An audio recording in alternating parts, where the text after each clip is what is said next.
We can now bring in our chief foreign editor, Rob Parsons. Rob, great to see you. Antony Blinken remains optimistic today.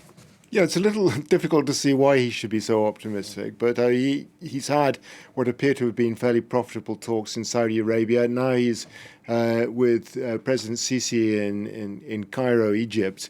He's going to be talking primarily, I suspect, about, with Sisi at least, about the prospects for ceasefire linked to the release of hostages and how to get humanitarian aid into Gaza. He says that the gaps between Israel and Hamas, who are in indirect talks with each other, mediated by Qatar and Egypt, are getting narrower. That there is ground for optimism that some sort of deal could be reached, and perhaps that is the case. Whilst Ramadan is still on, that deal will be reached. But on the wider issues, the sort of contextual issues, which he'll be discussing with foreign ministers from Arab states this afternoon in Egypt, it's difficult to see how things can be brought together. They're talking about the architecture, the security architecture, the regional architecture, which will make peace in the future, long-lasting peace in the future possible. But with the two sides so far apart at the moment, it's difficult to see how much progress can be made there. Now, Blinken has announced a trip to Israel tomorrow. This as an offensive for Rafah rooms. Now, the two sides are likely to butt heads over this offensive, which Netanyahu seems hell-bent on conducting.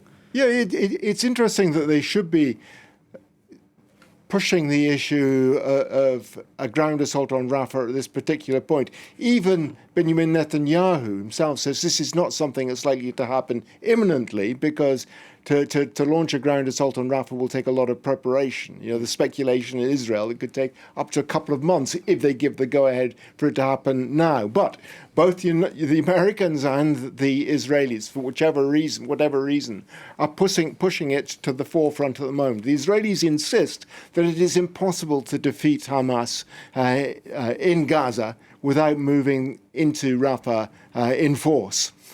Just over the last 24 hours, Israeli officials were suggesting that 25% of Hamas's operatives prior to the start of the conflict are in Rafah at the moment, and that's why it's necessary to get in there. The Americans are saying to go into Rafah, where there are 1.4 million refugees, after 32,000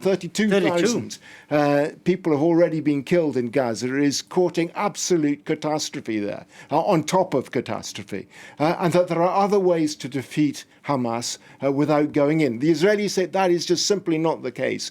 Netanyahu said he made supremely clear to Joe Biden that as far as Israel was concerned, that is simply not the case, and there is no way that Israel is not going to launch that offensive at some point.